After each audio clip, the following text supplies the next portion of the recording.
Muito obrigado. Eu vou-vos falar de sustentabilidade e tentar discutir convosco, partilhar convosco algumas das dúvidas que existem sobre esta palavra. E começo, isto não é um nariz de palhaço. Pode parecer, mas não é.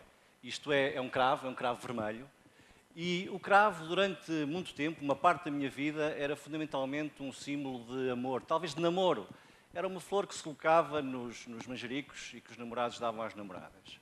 E, do noite para o dia, de repente, esta flor singela passou a ser o símbolo de liberdade que o Ricardo tanto nos falou.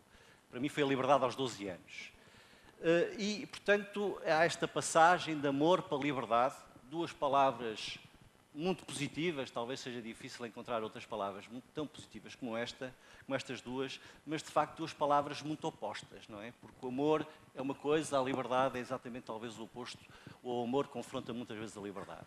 E a sustentabilidade joga também aqui neste conceito. E joga porquê? Joga porque, de certa maneira, no amor nós temos as questões éticas, o ethos, e na liberdade temos o ego, temos a nós, e a sustentabilidade é exatamente este confronto, e é este confronto colocando aqui uma variável ainda mais crítica, que é o tempo. Portanto, como é que nós conseguimos equilibrar o amor e a liberdade hoje, amanhã e no futuro. E vou-vos agora mostrar uma imagem do que é que não é a sustentabilidade.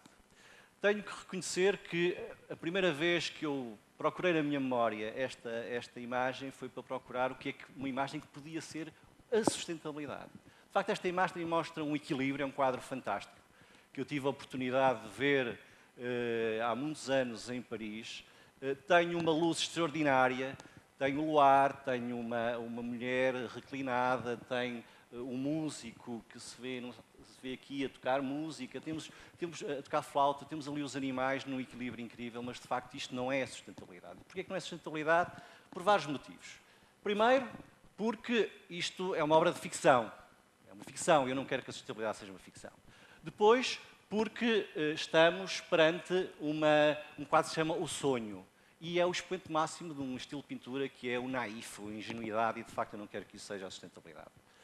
E depois tem vários problemas. Um é que tenho a imagem do bom selvagem, está ali o bom selvagem, do selvagem verde, que é um mito que continua a existir, dos avatares, dos navis, não é? Dos selvagens que são verdes, e também esta imagem que o antepassado, o nosso avô, era verde, o nosso avô era ecologista, o nosso avô protegia o ambiente. De facto, tudo isto são mitos e a sustentabilidade foi o desafio de 10.000 gerações. Se os homens são todos iguais, os homens desde há 200 mil anos são mais ou menos iguais a nós. E tiveram sempre este desafio. E, portanto, nós podemos fazer aqui um exercício que é procurar na história, olhar para trás e tentar perceber se houve algum exercício, houve alguma comunidade que conseguiu ser particularmente sustentável. E há uma comunidade que conseguiu viver 1000 gerações. 1000 gerações são 30 mil anos, 40 mil anos, é de facto muito tempo. Portugal não tem 1000. É o quê? São os aborígenes australianos. Os aborígenes australianos acabaram, ao longo de 30 mil anos, ocuparam todo o continente australiano. O que estão aqui é um mapa com as várias cores, com as várias histórias, as várias línguas, as várias subculturas que existiam aqui, mas viveram desta forma durante 30 mil anos. Qual foi a Capela Sistina dos aborígenes australianos? É uma montanha. Esta montanha, que se chama Uluru, também se chama Ayers Rock, mas retrata, que é um sítio mágico, mas que retrata um pouco esta relação que os aborígenes tinham com a natureza. De certa maneira, a estratégia básica de sobrevivência e de economia foi adaptar-se à natureza. Depois temos outra hipótese, não é? Temos outra hipótese que resulta de, em vez de nos adaptarmos à natureza, adaptar a natureza. E aí as coisas tornam-se, de facto, mais fantásticas, aparecem as grandes civilizações e o exemplo máximo que eu encontro de cultura, de sobrevivência, são 100 gerações, 3.000 anos. Estamos a falar da civilização egípcia que perdurou durante 3.000 anos. Bom, quais são as estratégias destas comunidades que tiveram um tempo tão lato de sobrevivência? Basicamente é limitar-se ao que funciona. As práticas tradicionais têm muito valor, o conhecimento dos anciãos é a base, é a tradição que passa, são os conhecimentos que passam, e a estratégia básica é fazer como de costume. Os próprios mitos e os tabus destas sociedades levam a que isto aconteça. Bom, esta estratégia de sobrevivência é muitas vezes altamente bem-sucedida e quando é muito bem-sucedida o que acontece é que toda a parte cultural, toda a parte do homem cresce e muitas vezes cresce em função com custos para a natureza. Qual é a grande dificuldade destas comunidades? É gerir o sucesso. O sucesso é uma coisa muito complicada porque na maior parte dos casos o sucesso traduz-se por crescimento demográfico. As populações aumentam e então é necessário gerir o stress e, basicamente, em situações muito complicadas, há duas opções. Há um salto civilizacional e estas comunidades passam para outro nível cultural ou então dá-se o colapso. O colapso acontece. Nós temos há muitos sítios fantásticos, isto é uma imagem de cova, em que nós vamos pelo meio de uma floresta e, de repente, no meio daquela floresta, vemos antigas pirâmides submersas pela floresta, pelas árvores, pela natureza que ocupou. Neste processo todo, há uma coisa importantíssima que evolui, que são as ideias, não é? À medida que o tempo passa, à medida que as populações são confrontadas com outras circunstâncias, as ideias vão evoluindo. Mas, na maior parte das circunstâncias destas comunidades, os mitos, as bases destes mitos são ciclos repetitivos de pujança e de pobreza, muitas vezes associados até a ciclos climáticos, ou então uma ideia básica, a ideia que no passado havia um paraíso e que gradualmente o futuro será pior. De certa maneira, quando nós temos Adão e Eva, temos esse mito fundador de um paraíso que foi destruído. Bom, entretanto, há cerca de 10 gerações, algo de fantástico aconteceu. E aconteceu que apareceu esta ideia. Apareceu esta ideia base, que é a ideia do progresso, não é? Esta ideia que nós compramos um Diano, depois compramos um Renault Clio, depois compramos um Clio ainda melhor, depois temos um Megane, um Laguna, e se formos uns tipos mesmo com sucesso, até vamos ter um BMW todo catita. Como é que isto apareceu? Apareceu fundamentalmente há 10 gerações atrás, com o senhor Frederico Nietzsche, que olhou para isto e diz assim: Deus está morto. Ele não disse que Deus não existia, disse pior. Deus disse que Deus deixava de existir, que estava morto. E então, se Deus está morto, podemos viver perigosamente. Isso significa o quê? Ao mesmo tempo, aconteceu aqui uma coisa fantástica, que ao mesmo tempo que este conceito filosófico começa a aparecer e nós, civilizações ocidentais, integramos isso na nossa maneira de estar, aparece aqui uma fonte de energia quase inesgotável que permitiu alimentar todo um processo de progresso. E então, esta relação homem-natureza basicamente começou, se quisermos simplificar, passou a ter dois princípios. O primeiro é que o homem é um ser de desejos motivados para a maximização da sua satisfação. Os direitos do homem, os direitos da mulher, os direitos da criança, acho que todos nós nos vemos ali. E o outro princípio também é que a natureza está sujeita às leis científicas, ninguém duvida disso, acho aqui, e pode e deve ser manipulada. De certa maneira, nós vivemos com base nestes princípios. Bom, qual foi o resultado disto? O resultado é que nós introduzimos aqui algo completamente diferente. As palavras de hoje em dia é o crescimento, a mudança contínua, o empreendedorismo, a inovação, o novo, tudo isto são as palavras. E estas palavras são exatamente, estas palavras-chave, são o oposto desta velha sustentabilidade que existia no passado. Bom, qual foi o sucesso desta estratégia de sobrevivência? Foi uma estratégia que os investigadores hoje em dia dão o nome da grande aceleração.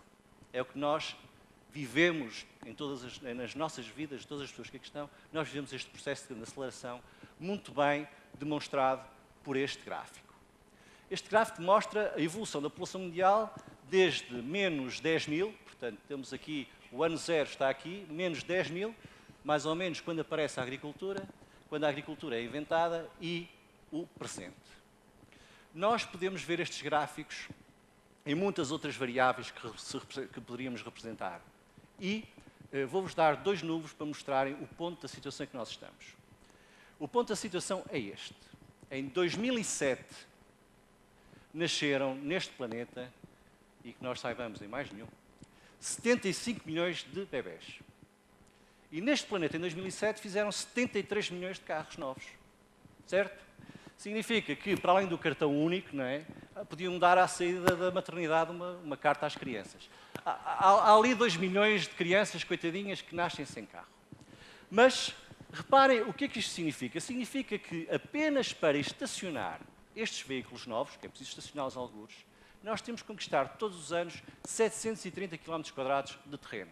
E estou a dar 10 metros quadrados por carro, o que efetivamente não é muito, porque isto tem que ir caminhões de tiro, tudo e mais alguma coisa. É a área de Estarreja, Mortosa, Vagos, portanto, Ovar, Estarreja, Mortosa, Aveiro, Ilha e Vagos. Com a Ria de Aveiro toda pelo meio. Para estacionar os carros, apenas é o espaço que nós precisamos de arranjar para estacionar os carros. Bom, talvez o mais crítico, é que nós estamos altamente viciados neste processo. Reparem, esta é a produção automóvel mundial até 2007 e 2007 para cá. E o que se passa é que quando nós estamos aqui, vivemos bem, somos felizes, temos emprego. Quando nós estamos aqui, estamos numa situação complicada, há desemprego, e enfim, tudo isto torna-se muito complicado. A verdade é que aquele ponto de exclamação, aquela situação de crescimento que nós vimos para a população mundial, nós podemos ver para a energia, podemos ver a situação complicada, não vale a pena hoje falarmos nisso, da economia, da demografia, do ambiente e também os stresses que são colocados em cima do clima. Daí que, neste momento, é necessário encontrar uma nova forma de vermos isto da sustentabilidade. E o primeiro princípio é nós considerarmos que as sociedades se organizam da seguinte forma. Há determinadas condições ambientais, há determinados recursos energéticos e naturais, sobre esses recursos estrutura-se uma determinada sociedade e essa sociedade tem depois um ciclo económico de produção de riqueza. Isto parece muito óbvio, mas não é assim que se gera o mundo. E para tentarmos operacionalizar isto um bocadinho, tornar isto um pouco mais útil, a sustentabilidade é o quê? Mais uma referência.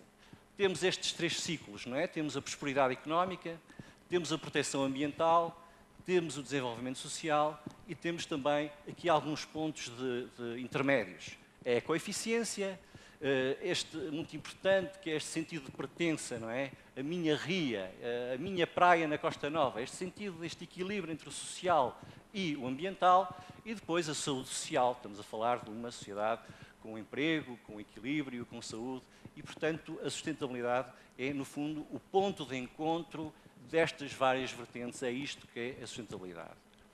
Bom, não é fácil chegarmos aqui, não é fácil conseguirmos tomar boas decisões, mas existem já vários princípios que se podem aplicar quando nós estamos a tomar decisões. E, basicamente, são 7 princípios. O primeiro é o da precaução. Há aqui, quando nós estamos a tomar uma decisão qualquer, pode ser muito complicada, como, por exemplo, localizar um aeroporto ou mudarmos de casa, temos que considerar a hipótese de não o fazer. É um princípio importante.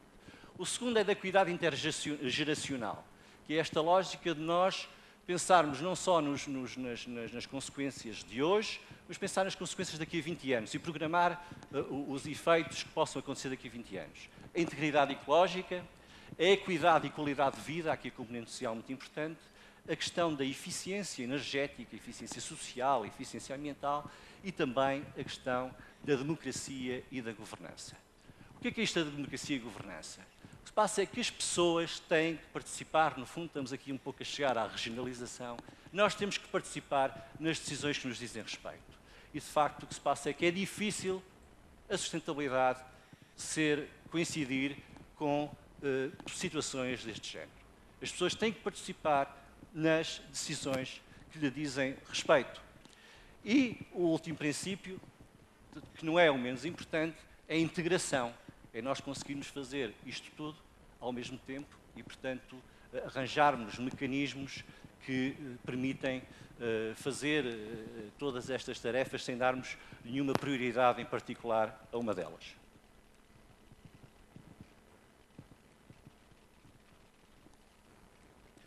Normalmente, quando se fala de sustentabilidade, o que é que quer dizer um projeto sustentável? É um projeto que dá destaque a estas 2 questões. Preocupa-se com a integridade ecológica e preocupa-se com a eficiência. Normalmente, isto é um projeto sustentável. Quando é projeto imobiliário sustentável, são apenas estas 2 variáveis que estão em consideração e, de facto, há aqui mais questões que têm que ser consideradas. Bom, enfim, no fim desta talk, já vimos que houve aqui um processo, não é? É um processo que é um processo contínuo, mas reparem que estas fases não se sobrepõem umas às outras. Hoje nós estamos aqui e há pessoas a viver desta forma.